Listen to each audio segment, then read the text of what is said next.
Brutal dog attack horror. Toddler fighting for life after horrific dog attack in Queensland home.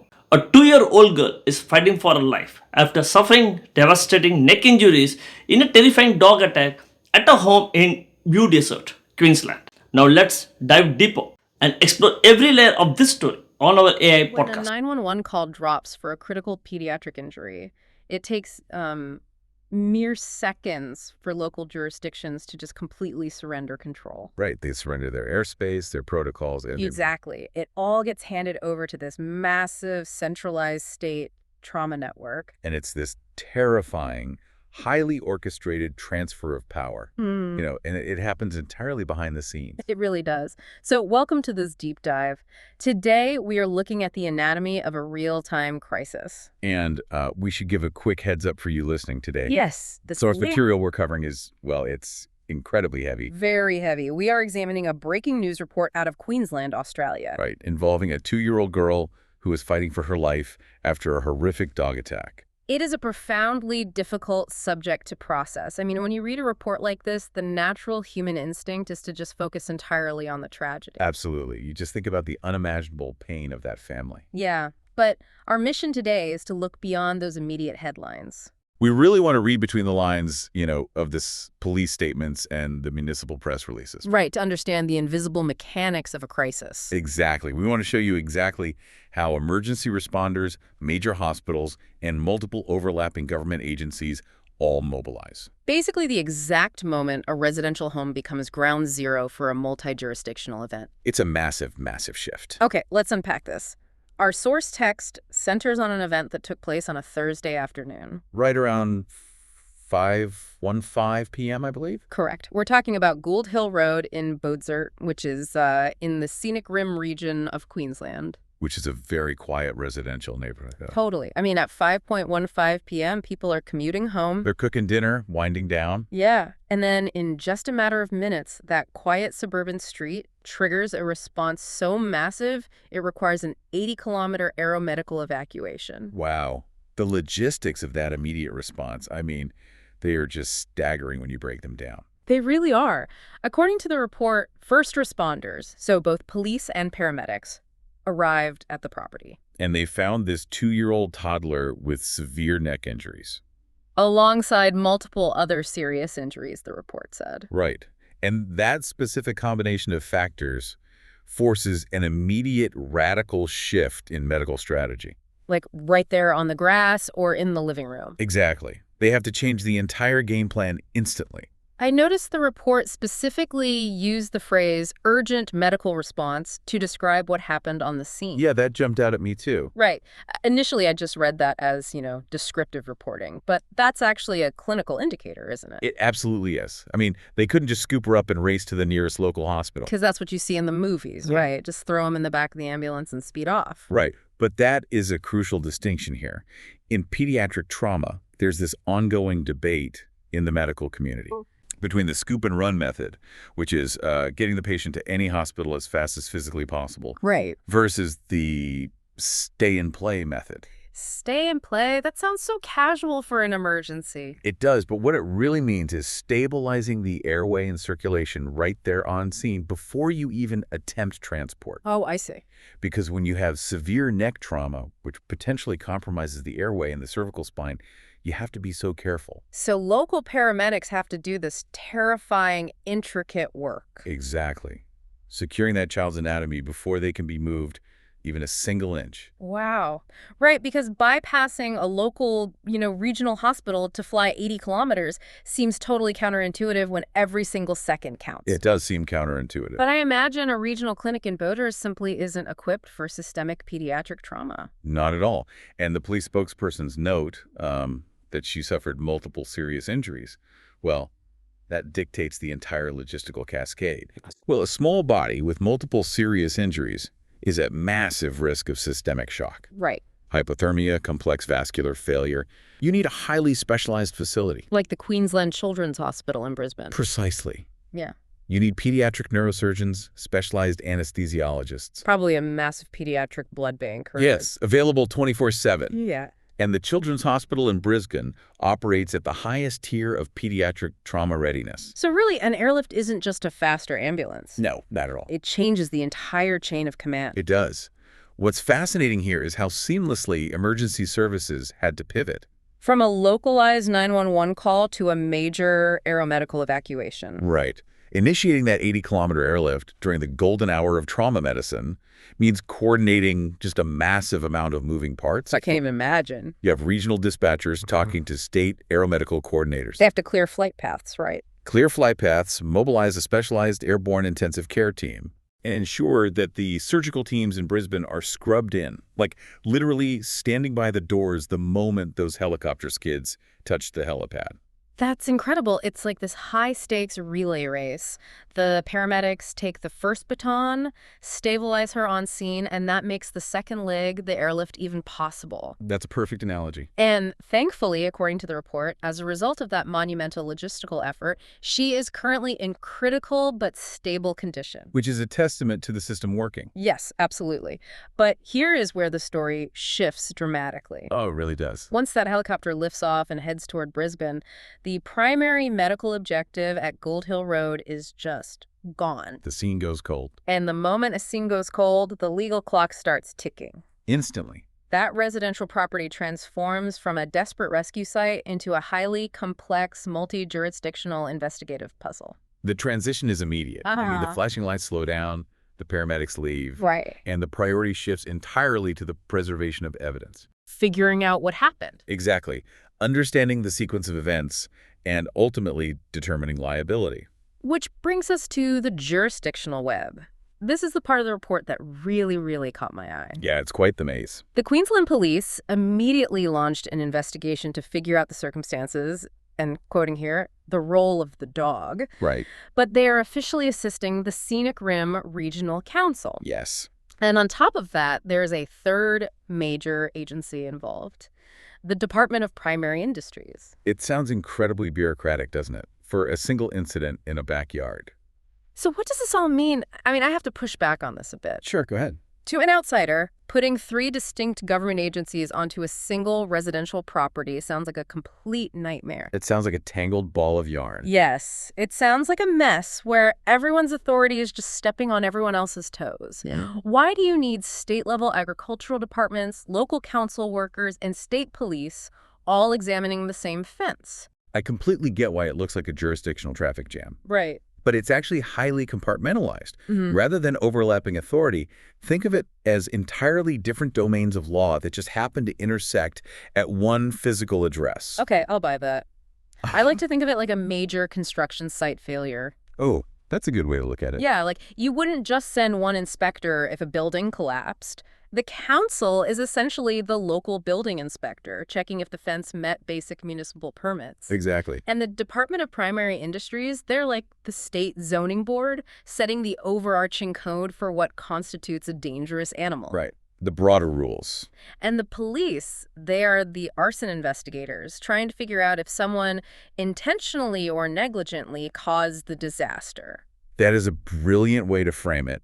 And honestly, the friction between those inspectors is where the real complexity of the investigation lies. So where do they clash? Let's look at the police first. Okay, so their mandate is entirely focused on criminality and human behavior. Like, did the owners do something wrong? Right. Did the humans in charge of this animal act with criminal negligence? Was there malicious intent? Got it. The police had to secure the physical scene, interview witnesses under caution, and ensure that any evidence collected can hold up in a criminal court. But the police aren't the ones who actually enforce local dog registration, right? Or like microchipping. No, correct. That falls to the Scenic Rim Regional Council. Okay. The council handles the localized, on-the-ground reality of municipal animal management. So when the report says the police are working closely with and assisting the council, that's an interesting dynamic. It really is, because the council officers are the experts on the local bylaws, Mm-hmm. and they are usually the ones tasked with the actual physical assessment or the seizure of the dog. Oh, I see. But they don't have the same muscle as the police. Exactly. They don't have the broad enforcement powers. Yeah. So the police provide the secure perimeter and the overarching legal authority. That way the council can safely do its job without, interference or danger. Precisely. Okay, that explains the partnership between the police and the council. But then we have the Department of Primary Industries, the DPI. Right, the big one. Honestly, when I hear primary industries, my mind goes to statewide biosecurity, livestock transport, agricultural supply chains. Yeah, farms and crops. Exactly. So why are they involved in a suburban dog attack in Beaudesert? Because the DPI provides the overarching legislative framework that local councils must operate within. Okay. They manage the statewide regulations regarding animal management. This includes maintaining the centralized databases for restricted or dangerous dog breeds across the entire state of Queensland. So it's a data thing. Well, largely, yeah. Yeah. If a dog has a history of aggression in a completely different municipality, the local Scenic Rim Council might not have any idea about it. Because it's outside their border. Exactly. But the DPI's overarching database would flag it. They set the legal definitions that the council enforces. Which brings us to a huge detail in the source text. Oh, yeah. The report explicitly states that investigators are focusing on examining whether any safety measures were in place at the property. That phrase, safety measures, is the exact center of the Venn diagram for all three agencies. Really? Yeah. It is the physical manifestation of all their distinct legal codes coming together. Right. So if we go back to the construction site analogy, the safety measures are what everyone is inspecting. Yes. The council wants to know if the gate latch met local bylaws. Mm-hmm. The DPI wants to know if the enclosure met the state's strict statutory requirements for housing a potentially dangerous animal. Exactly. And the police are looking at whether the owners willfully bypass those safety measures. Right. Thereby creating a criminally negligent environment that led to a child's critical injury. Wow. And this is where the inherent friction of a joint investigation comes into play.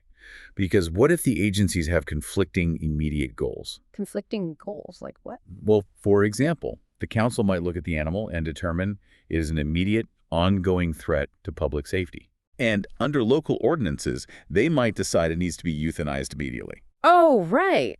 But the police might need that animal kept alive temporarily as physical evidence in a looming criminal negligence trial. Wow, I didn't even think of that. Yeah, so they have to carefully negotiate these competing statutory mandates in real time. That is fascinating, and it perfectly explains why the scene stays locked down for so long. It takes time to sort all that out. But here's where it gets really interesting, especially for the people living right there on Gold Hill Road. Oh, the neighborhood impact. Yes, you have these three massive government entities deploying their resources, essentially putting this entire property under a microscope. Right. Yet despite all that specialized manpower, the local community is trapped in an absolute information vacuum. Yes, and that is so hard for people. What the authorities are withholding right now is honestly just as telling as what they are sharing. The information vacuum is arguably the most volatile phase of any multi-agency crisis management.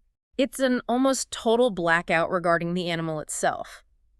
The report highlights that authorities have explicitly not released the breed of the dog. Not a single word about it. Furthermore, it is entirely unknown to the public whether the animal has even been seized yet. Which is terrifying if you live there. Exactly.